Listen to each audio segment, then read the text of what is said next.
سمیٹ لو برس رہا ہے دیکھ لو، چلو چلو سمیٹ لو برس رہا ہے دیکھ لو، یہ نور علم و عشق کا نہ خالی ہاتھ تم رہو۔ علم نور ہے، علم نور ہے، علم نور ہے، علم نور۔ بسم اللہ الرحمن الرحیم، الصلاۃ والسلام علیک یا رسول اللہ، الصلاۃ والسلام علیک یا نبی اللہ، الصلاۃ والسلام علیک یا حبیب اللہ، وعلی آلک واصحابک نور اللہ، صلی اللہ تعالیٰ علیہ وسلم۔ یہاں آپ کے سامنے ایک چیز بیان کی گئی تھی عبدالقاہر صاحب جرجانی کی طرف سے کہ مسند الیہ کی تقدیم تخصیص کا فائدہ دیتی ہے فعل کے ساتھ اگر حرف نفی اس سے متصل ہو، اور مسند الیہ وہ معرفہ ہو۔ آپ نے دیکھا کہ مسند الیہ یہاں سامنے معرفہ ہی ہے کہ نہیں، انا ہے، اور حرف نفی اس سے متصل ہو، حرف نفی گویا کہ مقدم ہے، اس سے حرف نفی مقدم ہے تو تخصیص کا فائدہ دیتی ہے۔ پھر انہوں نے آگے چل کے بیان کیا وَإِلَّا، الا کے ذریعے بیان کیا تھا کہ اگر مسند الیہ حرف نفی سے متصل نہ ہو، اب یا تو اس کے اندر سرے سے ہی حرف نفی نہ ہو، یا حرف نفی تو ہو لیکن حرف نفی اب مسند الیہ کے بعد ہو، صحیح ہے، حرف نفی مسند الیہ کے بعد ہو تو وہاں دو صورتیں انہوں نے نکالی، یا تو کبھی وہ تخصیص کا فائدہ دے گی اور کبھی حکم کی تقویت کا فائدہ دے گی، صحیح نہیں۔ اب انہوں نے فرمایا یہ ساری صورتیں کب تھیں؟ جبکہ فعل مسند الیہ ہو اور فعل مثبت ہو، جب مسند الیہ ہو مقدم اور مسند الیہ حرف نفی سے متصل نہ ہو اور وہ فعل اس کے اندر کیا ہو مثبت، انا سعیت، مسند الیہ یہ جملہ مثبت ہے۔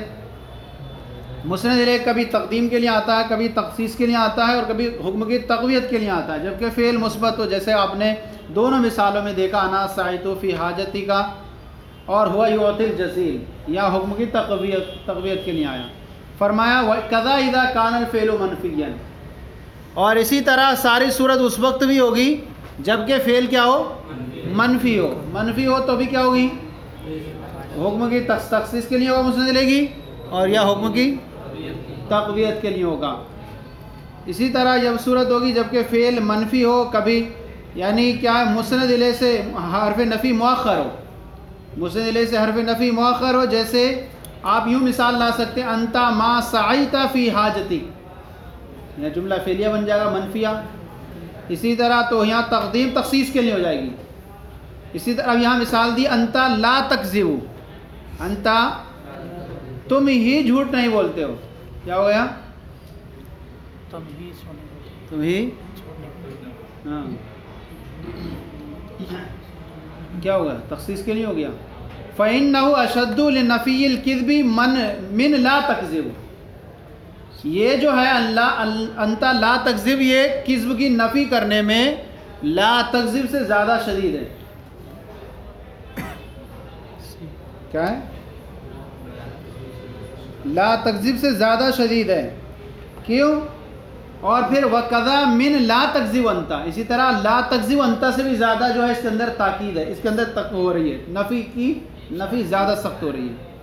آپ دیکھیں دونوں مثالوں میں انت لا تکذب یہاں مسند الیہ مقدم ہے، یہ کذب کی نفی میں کس سے زیادہ مقرر ہے؟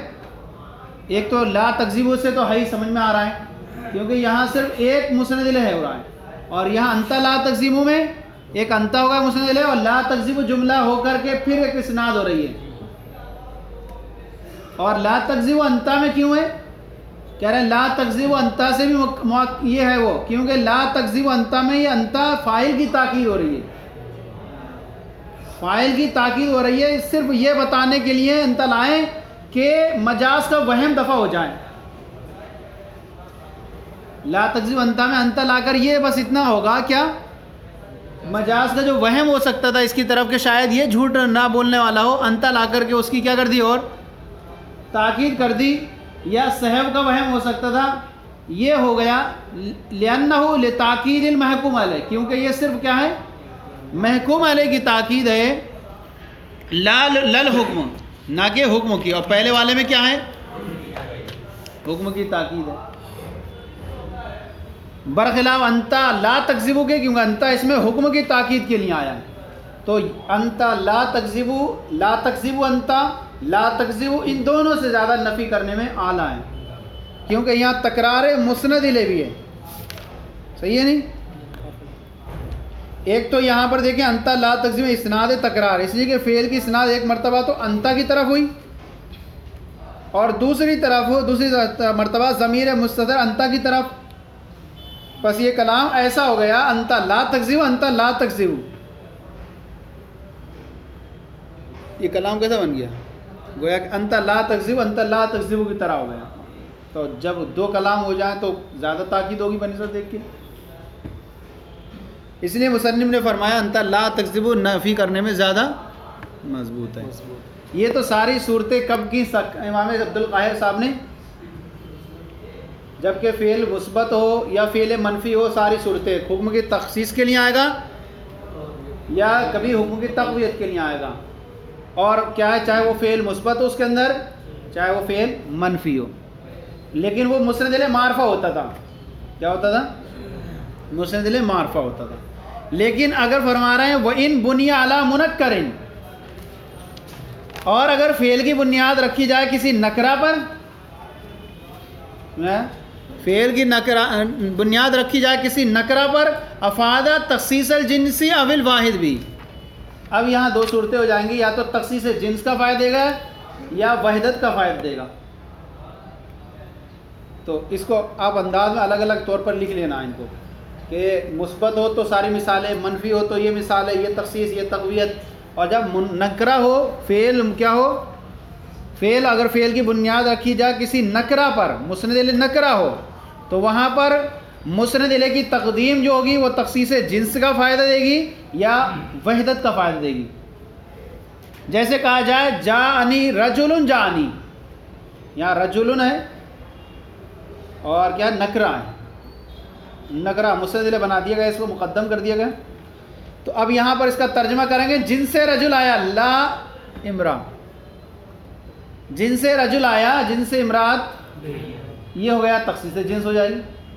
اور کہا گیا کہ ایک مرد آیا، دو مرد نہیں آئے، تین مرد نہیں آئے، تو کیا ہو جائے گا، وحدت ہو جائے گی، تخصیص ہو جائے گی. وَإِن بُنِيَ عَلَى مُنَكَّرٍ، اور اگر اس کی بنیاد نکرہ پر رکھ دی جائے، افادہ تخصیص الجنس، تو وہ جنس کی تخصیص کا فائدہ دے گا، او الواحد بھی، یا جو ہے اس کی وحدت کا فائدہ دے گا، یعنی فعل کے ساتھ. جیسے رجل جانی، اس کا مطلب ہوگا لا امراتن، ای لا امراتن، مرد آیا جن سے رجل آیا، جن سے امرات نہیں آئی، تو تخصیص جنس ہو جائے گا. لا رجلان، اس سے مراد ہوگا ایک مرد آیا، دو مرد نہیں آئے، یہ کیا ہو جائے گا، تخصیص واحدت ہو جائے گا. اب وہ فرماتے ہیں سکاکیہ یہاں پر،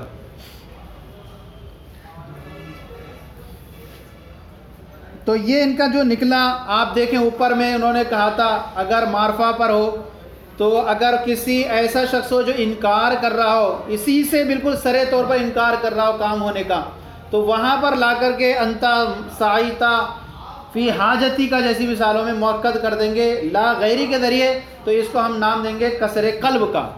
کسر قلب پلٹ دیا ہم نے، حکم کسی اور کے لیے ثابت کر رہا تھا، اس کو پلٹ کر اس کے لیے ثابت کر دیا، تو کسر قلب ہو گیا.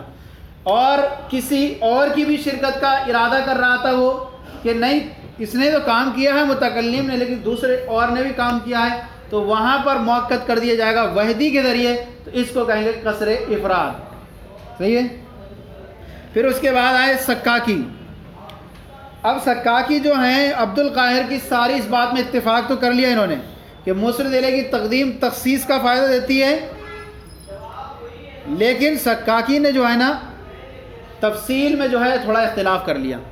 کیا کر لیا؟ اجمال میں تو کہتے ہیں اتفاق کر لیا، لیکن تفصیل میں جو ہے انہوں نے اختلاف کر لیا. لیکن کب کیا ہے؟ تقدیم مسند الیہ معرفہ ہو، مسند الیہ معرفہ ہو تو تقدیم جو ہے تخصیص کے لیے آتی ہے، مفید تخصیص ہوگی 3 شرائط کے ساتھ۔ انہوں نے کتنی شرائط ذکر کی؟ 3 شرائط ذکر کی، اور اگر یہ نہ پائی جائے تو حکم کی تقویت کا فائدہ دے گی۔ اس سکاکی جو ہے ساتھ میں عبد القاہر صاحب کے ساتھ معرفہ کے ہونے کی صورت میں، معرفہ جب کہ مسند لے ہو تو وہاں تو ساتھ میں ہے، لیکن کیا ہے اس تفصیل کی انہوں نے شرائط بیان کی ہے تخصیص کا فائدہ کب دے گی۔ تخصیص کا فائدہ دینے کے لیے انہوں نے کہا کہ 3 شرطیں ہیں۔ پہلی یہ شرط ہے کہ اس کا مؤخر ماننا جائز ہو، پہلے یہ کہ اس کا مؤخر ماننا جائز، جیسے آپ کہیں مثال کے طور پر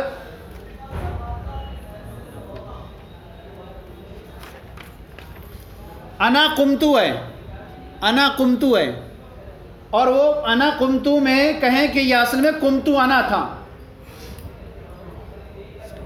کیا تھا؟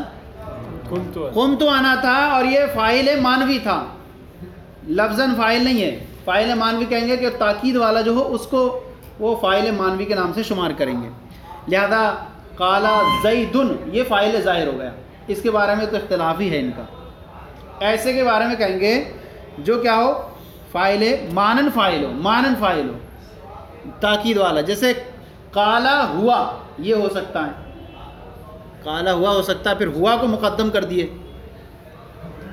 تو ایک کیا ہوئی، کیا پہلی صورت ان کی کیا ہوئی، اس کا مؤخر ماننا جائز ہو اور پھر اس کو مقدم کر دیا گیا ہو، تو وہاں پر تخصیص جو ہے تقدیم تخصیص کا فائدہ دے گی۔ اچھا یہ ہوئی، اس کو مؤخر فرض بھی کر سکیں، مؤخر اس کو مؤخر فرض بھی کر سکیں، دوسری شرط ہے، لہذا قالا زیدن، اب یہ اس کو کیا کریں، یہ اس کے بارے میں کہیں گے یہ نہیں چل سکتا، یہ نہیں چل سکتا، زیدن قامہ والی مثال نہیں چل سکتی، کیوں؟ کیونکہ یہ اس میں یہ اصل میں قامہ زیدن تھا، کیا تھا؟ زیدن قامہ اصل میں کیا تھا؟ پھر زید کو مقدم کر دیا گیا، جی یہ کرنا ان کے نزدیک جائز نہیں ہوگا، اس لیے کہ زید کو اگر مؤخر فرض کریں تو وہ لفظاً فاعل ہو جائے گا، مانن فاعل نہیں ہوگا، لفظاً فاعل ہو جائے گا، مانن فاعل نہیں ہوگا۔ انہوں نے شرط لگائی ہے کہ وہ فاعل مانوی ہو، اس لیے اس کی تقدیم جو ہے تخصیص کا فائدہ نہیں دے گی، اس لیے انہوں نے یہ شرط لگائی کہ فاعل لفظاً نہ ہو، اس لیے مثال مذکور میں کون سی زید قامہ میں تخصیص کا فائدہ نہیں دے گی۔ تو پہلی یہ شرط یاد رکھیں کہ کیا شرط ہوگی، اس کا مؤخر ماننا جائز ہو اور اس کو مؤخر فرض بھی کر سکیں، اور تیسری یہ تخصیص سے کوئی معنی نہ ہو، تخصیص سے کوئی چیز معنی نہ ہو۔ اب یہاں دیکھیں ان کا فرماتے ہیں ووافقہ السکاکی علی ذالک، اور سکاکی نے جو ہے علامہ ابو یعقوب یوسف سکاکی، انہوں نے جو ہے مسند الیہ کی تقدیم تخصیص کا فائدہ دیتی ہے، اس میں جو ہے موافقت کی ہے، کن کی؟ عبد القاہر جرجانی صاحب کی، لیکن تفصیل میں کیا کر دی انہوں نے؟ مخالفت کی، الا انہ قال، یہاں سے انہوں نے مخالفت آ رہی ہے، کیا کہا انہوں نے؟ انہوں نے کہا التقدیم یفید الاختصاص، تقدیم جو ہے اختصاص کا فائدہ دیتی ہے، لیکن کب؟ ان جازہ تقدیر کونی فی الاصل مؤخرا، جبکہ یہ ممکن ہو کہ اس کو مؤخر، یہ ممکن ہو کہ اس کو مؤخر ماننا کہ وہ اصل میں مؤخر تھا، یعنی تقدیر ان جازہ، تقدیر یعنی تقدیر مانے فرض کرنا، جبکہ یہ ممکن ہو کہ مسند الیہ کو فرض کرنا ممکن ہو کہ فی الاصل مؤخرا، کہ وہ اصل میں کیا تھا؟ مؤخر تھا، اصل میں کیا تھا وہ؟ علی انہ فاعل مانن فقط، اس طور پر کہ وہ مانوی طور پر کیا ہے؟ فاعل ہے، مانوی طور پر، جیسے انا قمتو، اب انا قمتو کے بارے میں کہیں گے یہ اصل اس کی کیا تھی؟ قمتو انا تھی، اب انا یہ فاعل مانوی ہوا، لہذا اس کو مقدم کر دیا گیا، مقدم کر دیا گیا، بنا انا قمتو، اب کیا ہو جائے گا؟ تخصیص کا فائدہ دے گی، لیکن ابھی نہیں۔ دوسری شرط کیا ہے؟ وقدرا، ساتھ ہی ساتھ کیا ہے؟ اس کو متکلم کی طرف سے اس کو جو ہے فرض کیا بھی جا سکے، ایسے نہیں کہ ماننا ممکن ہو فرض متکلم نہ کرے، تو یہ شرط نہیں ہو سکتی، مؤخر کا فرض بھی کر سکیں اس کو۔ وقدرا، یعنی قدرا کا مطلب کہیں گے کہ جازہ، یعنی تقدیم مسند الیہ تخصیص کا فائدہ دیتی ہے، ایک تو یہ کہ اس کو فرض کیا جانا، مؤخر کیا جانا فرض ممکن ہو، اور دوسرا یہ متکلم کی جانب سے یہ چیز پائی بھی جائے، فرض کیا جانا متکلم کی جانب سے پائی بھی جائے۔ آپ فرماتے ہیں وَإِلَّا فَلَا يُفِيدُ إِلَّا تَقْوِيَ الْحُكْمِ۔ یہاں دو صورتیں بیان کی انہوں نے، حالانکہ تیسری صورت ہی ہوگی ورنہ حکم کی یعنی اور تخصیص سے کوئی معنی بھی نہ ہو، لیکن سامنے آپ کے سامنے دو ہی چیزیں ہیں، کیا ہیں؟ یہاں حاشیے میں بھی آپ کے سامنے دو ہی چیزیں لکھی ہیں کہ تخصیص کی جو تقدیم ہے وہ دو چیزوں پر موقوف ہے، ایک احدہما جواز التقدیر المذکور، ایک تو فرض کیا جانا ممکن ہو، والثانی حصول ذالک التقدیر من المتکلم، اور دوسرے یہ کہ فرض متکلم کی جانب سے فرض بھی کیا جائے۔ وَإِن لَّمْ يُوجَدِ الْأَمْرَانِ، اور اگر یہ دونوں نہ پائے جائیں، دونوں نہ پایا جائے، ایک نہ پایا جائے، تب کیا ہوگی؟ وہ تخصیص کا فائدہ نہیں دی، پھر تقسیم۔ مان لیجئے فرض تو کرنا ممکن ہو لیکن متکلم فرض ہی نہ کرے، یا فرض متکلم تو کرتا ہو لیکن فرض کرنا جائز ہی نہ ہو، تو کہہ رہے ہیں کہ وَإِلَّا فَلَا يُفِيدُ إِلَّا تَقْوِيَ الْحُكْمِ، ورنہ جو ہے وہ حکم کی تقویت کا فائدہ، ورنہ تخصیص کا فائدہ نہیں دے گی مگر تقویہ حکم کا۔ سواؤن جازہ کما مرہ، چاہے تو اس کا کیا ہو، یعنی کیا سواؤن کانا جازہ، یعنی چاہے تو اس کا جو ہے فرض کیا جانا ممکن ہو، صحیح ہے نہیں، یعنی اس کا مؤخر کیا جانا فرض ہو، جیسے انا قمتو، فرض مؤخر کیا جانا ممکن ہے، کہیں گے انا قمتو اصل میں قمتو انا تھا، ولم یقدر، لیکن اسے فرض نہ کیا جائے، کس کی جانب سے؟ یعنی فرض نہ کیا جائے۔ اولم یجوز، یا پھر وہ سرے سے جائز ہی نہ ہو فرض کیا جانا، جیسے زید قامہ، نہیں آیا سمجھ میں؟ زید قامہ والی مثال کو وہ کہیں گے کہ یہ فرض کر ہی نہیں سکتے ہم اس کو، کیوں؟ اگر ہم اس کو کہیں گے زید قامہ، جو اصل میں قامہ زید تھا، تو یہ بن جائے گا لفظی فاعل، اور لفظی فاعل کو ہم بنا کر کے پھر ہم اس کو تخصیص کا فائدہ نہیں دیں گے۔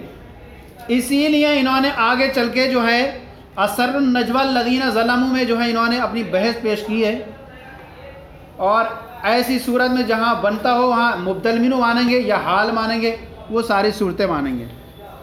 بہرحال اتنا ذہن میں رکھیں آپ کہ سکاکی کے یہاں پر کیا تھے، عبد القاہر صاحب کے ساتھ تھے، اتفاق کیا انہوں نے کہ مسند الیہ کی تقدیم جو ہے تخصیص کا، اچھا ان کی یہاں کوئی شرط نہیں تھی، بس کیا تھا ان کے یہاں، بس مسند الیہ اگر معرفہ ہو، چاہے وہ فعل مثبت ہو چاہے وہ فعل منفی ہو، تو کبھی تخصیص کا فائدہ دے گی اور کبھی حکم کی تقویت کا فائدہ، اتنا تھا ان کی یہاں۔ اگر ہاں مسند الیہ نکرہ ہو تو وہاں تخصیص جنس ہوگی یا تخصیص وحدت ہوگی، اتنا تھا ان کے۔ انہوں نے کیا کیا، مسند الیہ معرفہ ہو تو وہاں پر انہوں نے دو شرطیں یہ لگائیں، کیا کہ مسند الیہ کو مؤخر کیا جانا فرض کیا جانا ممکن ہو، اور ساتھ ہی ساتھ متکلم کی جانب سے اسے فرض کیا بھی جائے۔ اگر یہ دونوں چیزیں پائی جاتی ہیں تو مسند الیہ کی تقدیم تخصیص کا فائدہ دے گی، اور اگر نہیں ہے یا ان میں سے ایک نہیں ہے، فرض کیا جانا مؤخر کیا جانا ممکن نہ ہو، یا ممکن ہو لیکن فرض نہ کیا جائے، یا پھر جائز ہی نہ ہو سرے طور پر، تو وہاں پر صرف کیا ہوگا، حکم کی تقویت کا فائدہ دے گا، تخصیص کا فائدہ نہیں دے گی۔ پھر آگے وستثنى المنکر بجعلی، یعنی اس میں نکرہ کا انہوں نے استثناء کر دیا۔ معرفہ کے تعلق سے انہوں نے تو بحث یہ کی کہ مسند الیہ معرفہ ہو تو یہ صورتیں ہیں، مسند الیہ نکرہ ہو تو اس کے اگر وہ بیچ شروع کلام میں آ جائے تو کیا کریں گے، تو اسے انہوں نے کیا کہا ہے، اس طرح والی جو مثالیں ہوں گی، کون سی، رجل جانی جیسی مثالیں، ان کو انہوں نے کس سے بنا دیا ہے، الذین اسر النجوى الذین ظلموا کے قبیل سے بنایا اسے۔ اس میں انہوں نے کہا کہ بھائی رجل جانی میں کیا کریں گے آپ، یہاں پر تو مقدم ہے، یہ مؤخر تھا، تو پھر کہیں گے یہ اسر النجوى الذین ظلموا کے قبیل سے ہے۔ اب اس کی وہ بحث کل انشاءاللہ پیش کریں گے۔ صلو علی الحبیب صلی اللہ علیہ وسلم۔